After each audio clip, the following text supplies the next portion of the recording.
रोशनी आईने के सामने बैठी थी। पार्लर वाली उसका श्रृंगार कर रही थी। पीछे से उसकी सहेलियां हंसी मजाक करते हुए पार्लर वाले की मदद कर रही थी। रोशनी पल पल अपनी निखरती हुई छवि आईने में देखकर मंद मंद मुस्कुरा रही थी। उसकी हृदय में प्रेम की लहरें उमड़ रही थी।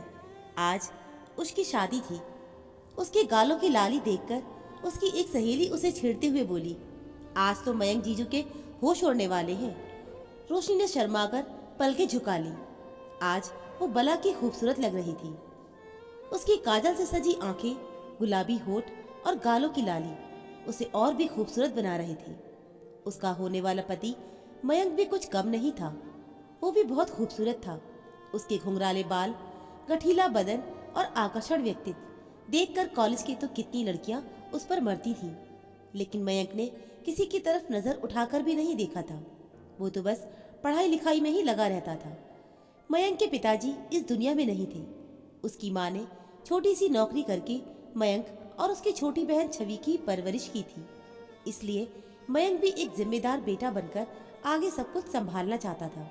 उसने यहाँ वहाँ की बातों में ध्यान न लगाकर केवल अपनी पढ़ाई लिखाई पर ही ध्यान लगाया।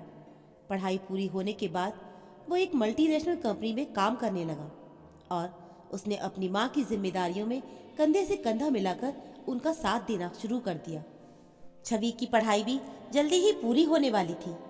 अब मयंक की माँ शीला जी चाहती थी कि मयंक की शादी भी हो जाए। उन्होंने मयंक के लिए लड़की ढूंढना शुरू कर दिया और उनकी तलाश रोशनी पर आकर खत्म हुई। रोशनी और मयंक ने एक दूसरे को पसंद कर लिया था। रिश्ता तय होने के कुछ महीनों के बाद ही पता चला कि मयंक की बहन छवि के हार्ट में कुछ प्रॉब्लम है और उसका इलाज भी शुरू हो गया था। मयंक ने रोशनी से पहले ही बात कर ली थी कि शादी के बाद वो अपनी पत्नी से ये उम्मीद करेगा कि वो उसकी जिम्मेदारियों में उसका साथ निभाए। रोशनी भी बहुत ही समझदार थी और वो भी समझ सकती थी कि शादी के बाद एक लड़की की जिंदगी बदल जाती है। उस पर मयंक ने यहाँ तक ये भी कह दिया था कि वो रोशनी के परिवार को भी अपना परिवार मानकर अपने सारे फर्ज निभाएगा और रोशनी को भी उसके परिवार को दिल से अपनाना होगा।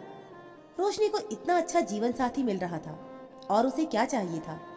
आज वो हमेशा के लिए मयंक की होने वाली थी और बहुत धूमधाम से दोनों की शादी हो गई। छवि की तबीयत खराब होने के कारण वो इस विवाह समारोह में शामिल नहीं हो पाई थी। शादी के बाद जब रोशनी ससुराल पहुंची तो सबसे पहले अपनी बीमार ननद के कमरे में उससे मिलने के लिए गई। भाभी को देखते ही छवि के चेहरे पर खुशी झलकने लगी थी। फिर कुछ रस्में हुई और रोशनी अपने सुहागरात के कमरे में पहुंचा दी गई। रोशनी बेसब्री से मयंक के आने का इंतजार कर रही थी ताकि वो उसके साथ कुछ प्यार भरे लम्हे बिता पाए। रात के लगभग 10 बजे मयंक का फोन आया। रोशनी ने झट से कॉल रिसीव किया। उसे लगा कि वो प्यार भरी बातें करेगा, लेकिन मयंक कहने लगा, सुनो रोशनी, बात यह है कि आज अपने कमरे में नहीं बल्कि छवि के कमरे में सोने वाला हूँ, तो तुम मेरा इंतजार मत करना और आराम से सो जाना। ये सुनकर रोशनी को झटका लगा और वो कहने लगी, ऐसा कैसे हो सकता है? आज हमारी शादी की पहली रात है और तुम। मयंक ने बीच में ही कहा, मैं तुम्हारी बात समझता हूँ, लेकिन तुम भी समझने की कोशिश करो। रोशनी, आज रात में अपने कमरे में नहीं आ सकता क्योंकि आगे की आवाज रोशनी को कुछ समझ में नहीं आई क्योंकि नेटवर्क प्रॉब्लम की वजह से उसकी आवाज कट कट कर आ रही थी। रोशनी हैरान थी। वो सोचने लगी, मयंक ऐसा कैसे कर सकते हैं कि शादी की पहली रात को उसका पति अपनी नई नवेली पत्नी को छोड़कर अपनी जवान बहन के कमरे में जाने की जिद क्यों कर रहा है। बड़ी मुश्किल से उसने खुद पर नियंत्रण किया हुआ था। रोशनी के लिए एक एक पल बिताना मुश्किल होता जा रहा था। देखते ही देखते 1 घंटा बीत गया, लेकिन मयंक का कुछ अता पता नहीं था। रोशनी का गुस्सा बढ़ता ही जा रहा था कि एक कमरे से दूसरे कमरे तक आने के लिए इतना ज्यादा समय क्यों लग रहा है। आखिरकार 1 घंटे के बाद मयंक कमरे में आया। उसे देखते ही रोशनी मुंह फेरकर दूसरी ओर बैठ गई। उसकी नाराजगी देखकर मयंक उसके पास आया और धीरे से उसके कंधे को पकड़कर उसने उसका चेहरा अपनी ओर घुमाते हुए कहा, मुझे पता है कि आज की रात को लेकर तुम्हारे बहुत सारे अरमान होंगे, लेकिन मेरी भी मजबूरी को समझने की कोशिश करो। रोशनी हैरानी से बोली, किस मजबूरी की बात कर रहे हो तुम? आखिर बात क्या है? जब तक तुम मुझे कुछ बताओगे नहीं तो मुझे पता कैसे चलेगा? मयंक ने उसकी गहरी काली आंखों में झांकते हुए कहा, तुम्हें तो पता है ना, छवि को हार्ट में कुछ प्रॉब्लम है। रोशनी ने सहमति में सिर हिलाया तो मयंक आगे बोला, परसों उसकी तकलीफ बढ़ गई थी। डॉक्टर ने कहा है कि दवाइयों से कोई सुधार नहीं हो रहा है, तो अगले सप्ताह उसकी सर्जरी करनी होगी। ये सुनकर रोशनी हैरान रह गई और कहने लगी, फिर मुझे इस बारे में किसी ने कुछ क्यों नहीं बताया? मयंक कहने लगा, क्योंकि छवि नहीं चाहती थी कि तुम्हारी खुशियों में कोई कमी हो।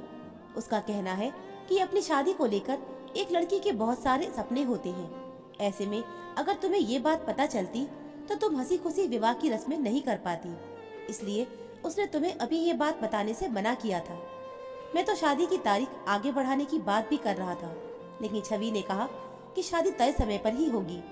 उसकी बात मानकर ही मैंने शादी की तारीख आगे नहीं बढ़ाई, वरना मुझे ऐसे में शादी करने की इच्छा नहीं हो रही थी। और इतने दिनों से तो वो रात को माँ ही छवि के साथ ही सो रही थी, लेकिन आज मुझे उसका ध्यान रखना पड़ेगा, क्योंकि हमारी पड़ोस में एक भाभी रहती हैं। उनकी डिलीवरी होने वाली थी, लेकिन अचानक उन्हें हॉस्पिटल जाना पड़ा है और उन्होंने एक बेटे को भी जन्म दिया है। ऐसे में उनके घर में सब कुछ संभालने वाला कोई नहीं आ पाया, तो माँ हॉस्पिटल चली गई है और आज की रात वो वहीं पर ही रुकेंगी। तो छवि का ध्यान रखने के लिए मुझे उसके कमरे में ही सोना पड़ेगा। तुम्हें तो पता ही है कि अभी उसकी हालत थोड़ी नाजुक सी है। ये सुनकर रोशनी की आंखें डबडबा गईं। उसे अपने पति, सास और ननद तीनों पर बहुत गर्व महसूस हो रहा था। उसकी सास जो पड़ोसियों की मदद करने के लिए चली गई थी, वो कितने अच्छे दिल की थी, और उसका पति जो अपनी बहन का ध्यान रखने के लिए अपनी शादी की पहली रात को भी नजरअंदाज कर रहा था, वो कितना संवेदनशील होगा। और उसकी ननद जो खुद बीमार होते हुए भी अपने भैया और अपनी होने वाली भाभी की खुशियों के बारे में सोच रही थी, वो कितने अच्छे दिल वाली होगी। ऐसा प्यारा परिवार देखकर रोशनी बहुत भावुक हो गई और भरे गले से बोली कि ये सब तुमने मुझे पहले बताया होता तो मैं भी तुम्हारा साथ देती ना।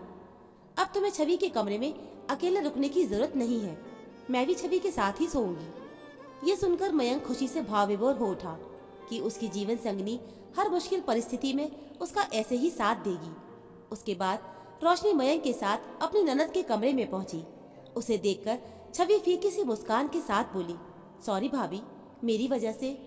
उसकी बात बीच में काटते हुए रोशनी बोल पड़ी, अरे छवि, तुम सॉरी क्यों बोल रही हो? तुम बस जल्दी से ठीक हो जाओ, फिर हम सब मिलकर साथ में खूब मस्ती करेंगे। भाभी की बात सुनकर छवि की आंखों में खुशियां झिलमिलाने लगी। मयंक ने कमरे में अपना पलंग बिछाया और उस पर लेट गया। छवि को भी बहुत खुशी महसूस हुई कि उसकी भाभी पहले दिन से ही उसका कितना ध्यान रख रही है। अगली सुबह जब शोभा जी हॉस्पिटल से घर आई और उन्हें ये बात पता चली, तो उन्हें भी अपनी नई नवेली बहू पर बहुत गर्व महसूस हुआ, जो अपनी शादी की पहली रात ही अपनी ननद का ध्यान रखने के लिए उसके कमरे में चली गई थी। फिर निश्चित दिन छवि का ऑपरेशन हुआ। ऑपरेशन के बाद छवि धीरे धीरे ठीक होने लगी थी और अब सभी हंसी खुशी के साथ रहने लगी थी।